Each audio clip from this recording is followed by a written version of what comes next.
चलिए next chapter, chapter second. फिर वो चैप्टर कंप्लीट हो गया था, पूरा करवा गई थी क्या वो लास्ट वाला टॉपिक? लास्ट वाला टॉपिक पूरा करवा दिया था। स्थापन सदिश। अब डालिए नेक्स्ट चैप्टर सेकंड, आपेक्षता का विशिष्ट सिद्धांत। बुक दो 1 मिनट मैकेनिक्स की, किसके पास है? मैकेनिक्स की बुक किसके पास है?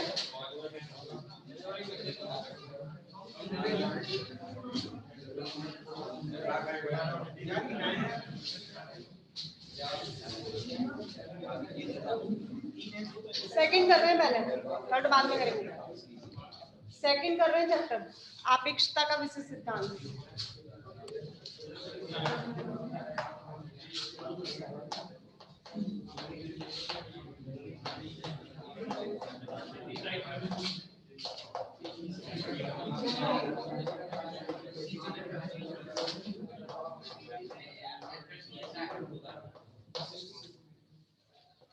यूनिट फर्स्ट की है,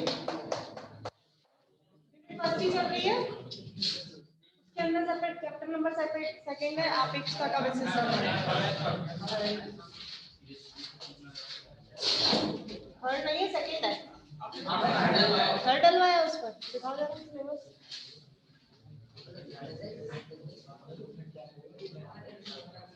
कहाँ डलवाया? अच्छा ये सेकंड है। थर्ड तो ये वाला जो ऊपर गुणन निर्देश तंत्र वाला। मैं थर्ड कैसे डलवा रही है? हाँ, आपेक्षता का विशिष्ट सिद्धांत सेकंड चैप्टर है और जो घूर्णी तंत्र वाला है वो थर्ड चैप्टर है।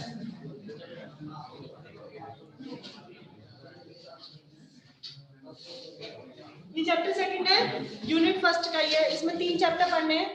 पहला चैप्टर तो पढ़ लिया, अब दूसरा पढ़ना है आपको आपेक्षता का विशिष्ट सिद्धांत।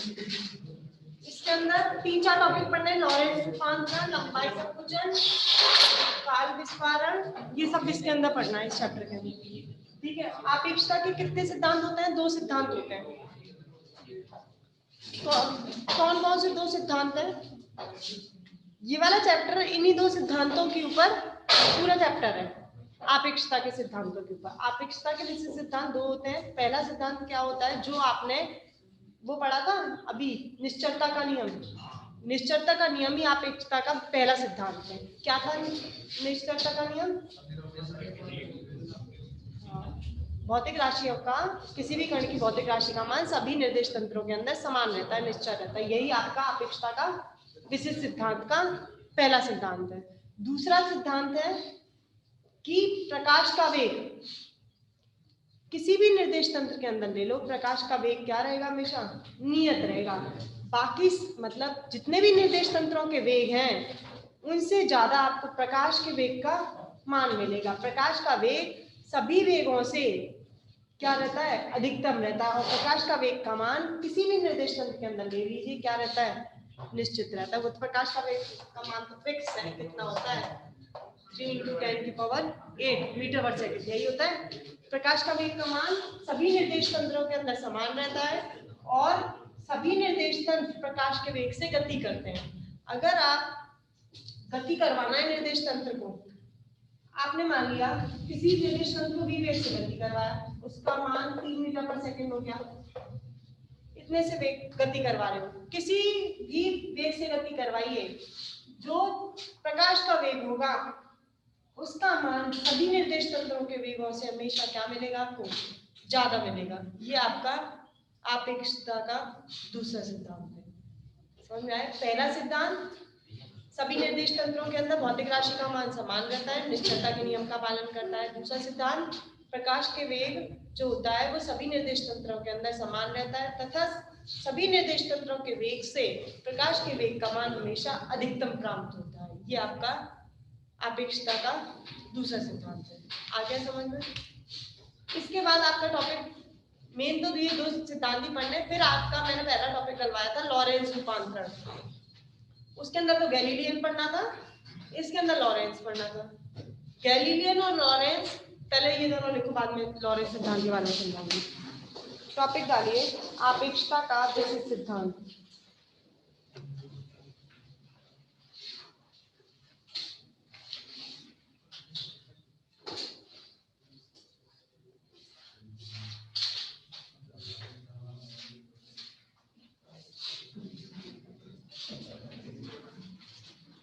मैंने पहला बताया था आपको प्रथम अभिग्रहित, इसके अंदर डालिए प्रथम अभिग्रहित, फर्स्ट पोस्टुलेट।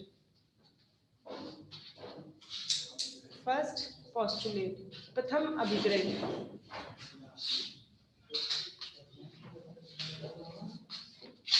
पहला अभिग्रहित क्या है आपका? अगर आपका एक निर्देशांक से किसी भौतिक राशि के मान ज्ञात किए जाते हैं तो वही मान आपको सभी निर्देश तंत्रों से प्राप्त होते हैं, लेकिन इसके लिए कंडीशन होनी चाहिए कि आपका, अगर आप इस तंत्र से प्राप्त कर रहे हो तो दूसरा तंत्र जब लेके आओगे वो भी कैसा लेना चाहिए? स्थिर होना चाहिए, गतिशील थोड़ी ना होना चाहिए। अगर गतिशील तंत्र से पहले आपने स्थिर तंत्र से इसकी भौतिक राशि निकाली, फिर इसे गतिमान बना दिया दूसरे तंत्र को, अब गतिशील से इसका मान निकाल रहे हो तो मान अलग हो जाएगा। समझ में आया? नहीं आया? समझ में क्यों अलग होगा? स्थिर तंत्र से जब इसकी आप दूरी ज्ञात करोगे तो मान लो मेरी 3 मीटर आई, अब मैं दूसरा निर्देश तंत्र लेके आ रही हूँ और दूसरा निर्देश तंत्र मैंने गतिशील कर दिया। जैसे ही गतिशील हो गया तो दूरी क्या होती जाएगी? समय के साथ परिवर्तित होती जाएगी। अब परिवर्तित होती जा रही है तो इसका मतलब दूरी आपकी फिक्स नहीं है, भौतिक राशि का मान परिवर्तित हो रहा है। अगर परिवर्तित हो रहा है तो हम बोलेंगे ये निश्चलता के नियम का पालन नहीं कर रहा। निश्चलता के नियम का पालन तभी होता है जब सभी निर्देश तंत्र आपके कैसे हो?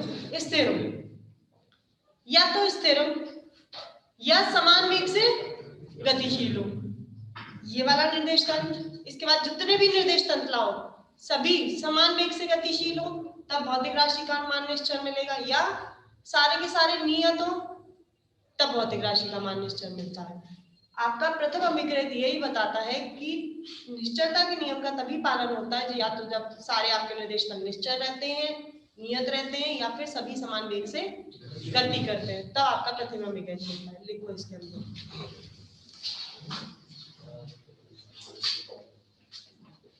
मुक्त आकाश में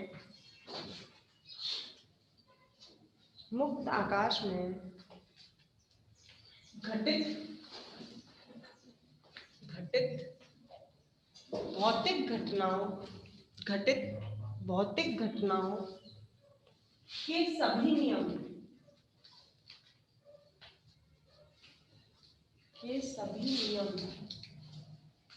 परस्पर नियत वेग से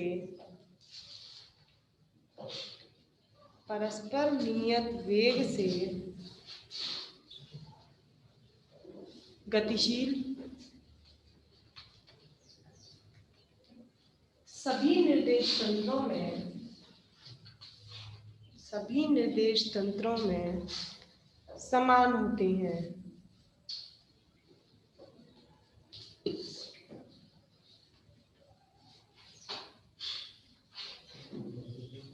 यह न्यूटन का प्रथम अभिग्रहित है।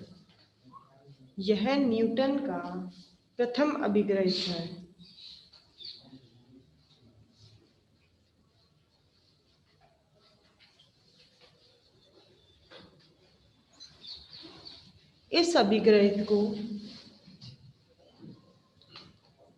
तुल्यता का सिद्धांत भी कहते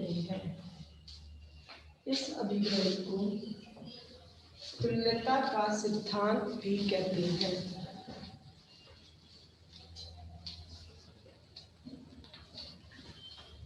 अब डालिए द्वितीय अभिग्रहित।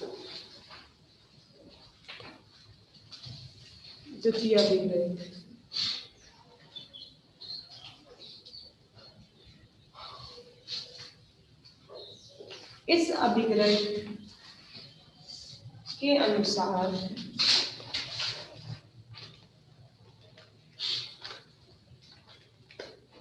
सभी निर्देश तंत्रों में सभी निर्देश तंत्रों में प्रकाश के वेग का मान अचर रहता है।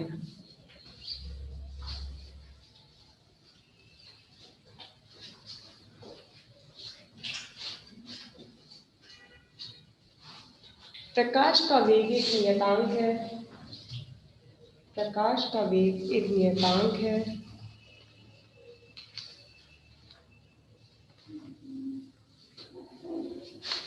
जो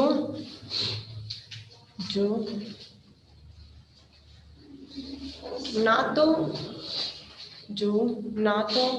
वेग की दिशा पर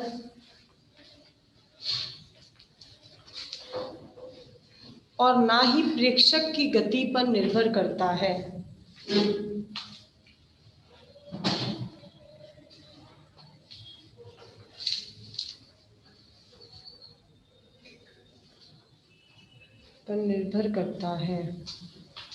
इस अभिग्रहित को समकालीनता का सिद्धांत कहते हैं। इस अभिग्रहित को समकालीनता का सिद्धांत कहते हैं।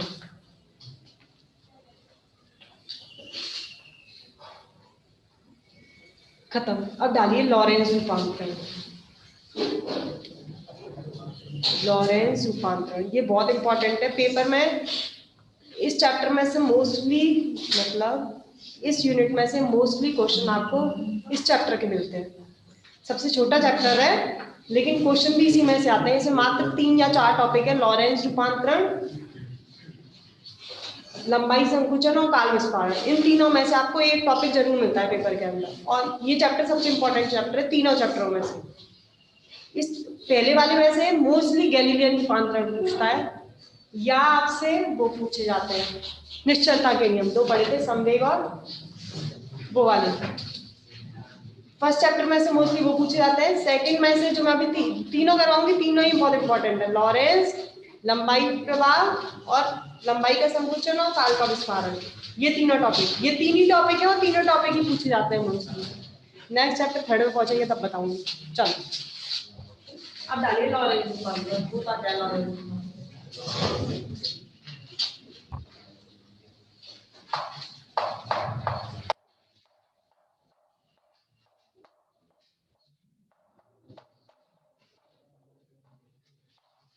लॉरेंस एक साइंटिस्ट है।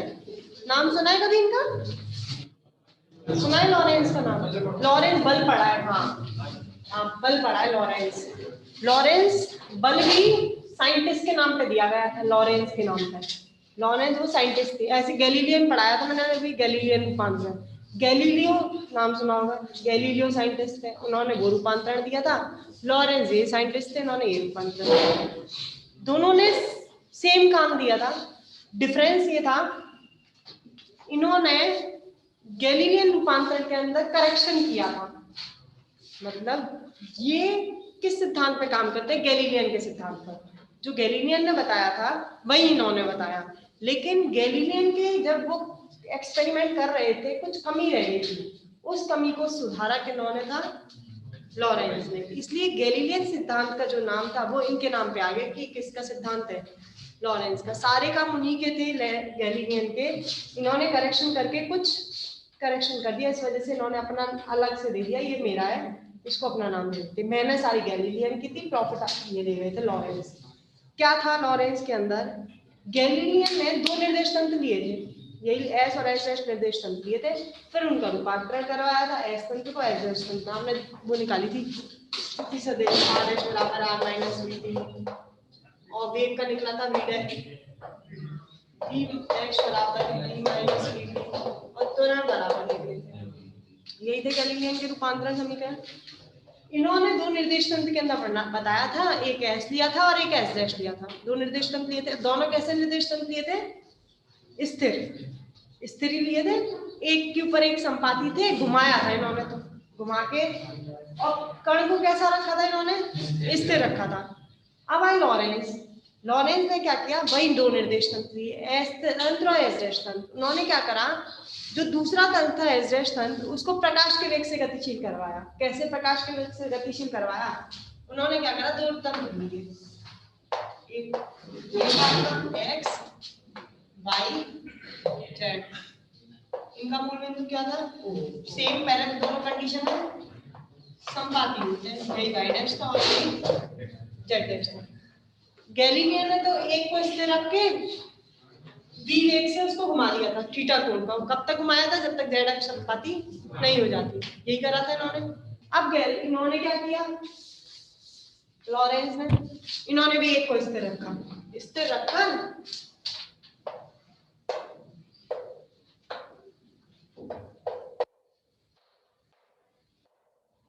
गतिशील को उसको कर दिया एस डैश वाले, मतलब इन्होंने इसको स्थिर रख के और एस डैश वाले को गतिशील करवाया। कैसे गतिशील करवाया, इन्होंने क्या करा, यहाँ स्रोत रख दिया, स्रोत बल्ब रख, कोई भी रख दो, प्रकाश स्रोत रख दिया, कोई 3 प्रकार का प्रकाश स्रोत होता है, कोई सा भी प्रकाश स्रोत रखो। इन्होंने लिया बिंदु प्रकाश स्रोत, जैसे बिंदु प्रकाश स्रोत देते हैं तो इसमें से क्या निकलने लगती है, प्रकाश निकलने लगता है, प्रकाश निकलने लगती है। पढ़िए क्या तुम्हारे में थोड़ी ना ऑप्टिक्स, तुम्हारे में ही ऑप्टिक्स, हाँ होगी तो पढ़े होंगे फिर तो। ऑप्टिक्स में 3 वो पढ़ते हैं प्रकाश स्रोत, कौन कौन से थे, बिंदु स्रोत था और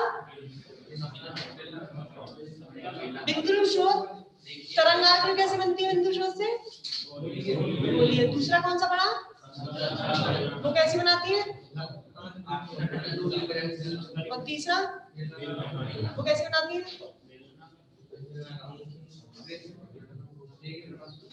एक ही बनाती है मतलब, अच्छा रेखिक बनाती है। किसने पढ़ाई थी ऑप्टिक्स, संगीता मैडम ने, अच्छा चलो देखिए, ये आपका बिंदु स्रोत रख गया यहाँ पर, बिंदु स्रोत है, बिंदु स्रोत से हमें पता है तरंगाग्र जो निकलने वाली है वो कैसी निकलने वाली है, गोलीय तरंगाग्र निकलेंगी। इसने क्या करा, लॉरेंस ने एक तो स्थिर रखा, ये वाला कौन सा वाला स्थिर रखा है, एस तंत्र, एस तंत्र स्थिर रखकर एस डैश को क्या कर दिया, गतिशील कर दिया। इसमें स्थिर मान के चल रही है, ये स्थिर है, ये स्थिर है, गतिशील दूसरा तंत्र कर दिया, एक्स डैश वाई डैश और वो है, और ये यहाँ पर ओ डैश। पहले दोनों संपाती होते हैं, जैसे ही इसमें से तरंगाग्र निकलने लगती है तो एक को स्थिर रख के दूसरा गतिशील हो जाता है। अब किस गति से, किस वेग से गति करता है, प्रकाश के वेग से।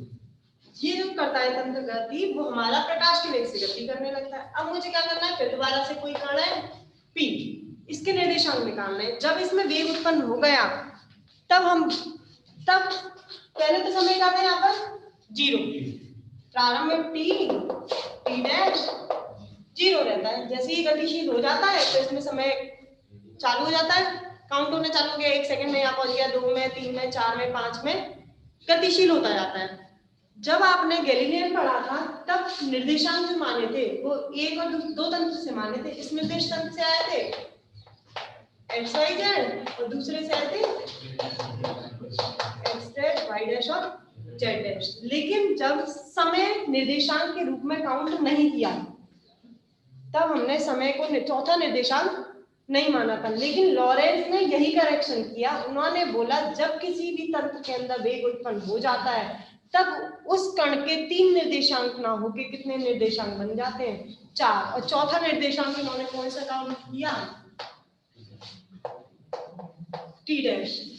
अब क्या फर्क रहा, जो गैलीलियन थे उन्होंने बोला था कि भले आपका तंत्र गतिशील हो या स्थिर हो, किसी भी कोई भी कण समय पर निर्भर नहीं कर सकता। लेकिन लॉरेंस ने बोला कि अगर आपका गतिशील है या स्थिर है तो आपका चौथा निर्देशांक काउंट होगा। वो चौथा निर्देशांक कौन सा होगा, टी। बस इन्होंने एक चौथा निर्देशांक ले लिया और गैलीलियन को गलत प्रूव करके अपने आप को क्या ठहरा दिया, सही ठहरा दिया। अब मैं इसका जब आर्टिकल करवाऊंगी तब आपको भी दिखेगा हाँ गैलीलियन गलत है और लॉरेंस सही है, समय इंक्लूड होना चाहिए। क्योंकि बात सुनो, जब गैलीलियन थे उन्होंने बोला था आप आर वेक्टर निकालो, मतलब या तो एस तंत्र से दूरी निकालो या एस डैश तंत्र से दूरी निकालो, दोनों क्या आनी चाहिए, बराबर आनी चाहिए, यही तो बोला था उन्होंने गैलीलियन ने, क्योंकि एक को रोटेट किया था, दोनों के मूल बिंदु संपाती थे, तो उन्होंने बोला था भले आर निकालिए आर डैश निकालिए, दोनों क्या होने चाहिए, बराबर होने चाहिए। बराबर रखने के बाद उन्होंने समय की निर्भरता नहीं बताई थी, तो केवल उन्होंने दो निर्देशांक ले लिए एक्स आई वाई जे और जेड के, बराबर कर दिया X dash I cap Y J dash K cap dash. अब इन्होंने बोल दिया ये समय पर निर्भर करता है, गैलीलियन बोला समय पर निर्भर नहीं करता है, लेकिन गैलीलियन मैंने जब बताया था उसमें वेग रूपांतर निकाला है, तो वेग रूपांतर निकलने का मतलब वहां उसमें वेग उत्पन्न हुआ था, किसके अंदर, कण के अंदर। कैसे उत्पन्न हुआ था, क्योंकि जब वो गोल गोल घूम रहा है आपका तंत्र, तो कण आपको पीछे आता हुआ दिखाई देता है, पीछे आता हुआ दिखाई दे रहा है, तो उसके अंदर वेग उत्पन्न है, इसलिए हमने वेग रूपांतरण भी निकाला था। और वेग रूपांतरण निकलने का मतलब समय पर निर्भरता है कण की, लेकिन गैलीलियन ने ये नहीं बताया, वो वही कमी छोड़ गए कि कण जब गतिशील हो जाए या तंत्र गतिशील हो जाए तो समय पर निर्भरता चलती है, और लॉरेंस ने वही पॉइंट पकड़ के वहां करेक्शन कर दिया कि अगर कण आपका गतिशील है या आपका तंत्र गतिशील है तो 3 निर्देशांक की बजाय हमारे 4 निर्देशांक काम चलाते हैं, ये समय पर भी निर्भर करता है। समय की निर्भरता लॉरेंस ने बताई थी और समय पर निर्भर नहीं करता है वो किसने बताई थी, आपकी गैलीलियन ने। यही करेक्शन है लॉरेंस का। अब जब डेरिवेशन करोगे तो उसके अंदर एक आपको मिलेगा आइडेंटिटी जो गैलीलियन के अंदर नहीं आ रही है, वहीं से करेक्शन पता चलता है, ये लॉरेंस अभी मैं करवाऊंगी तब पता चलेगा, पहले इसको बनाइए दोनों तंत्रों को।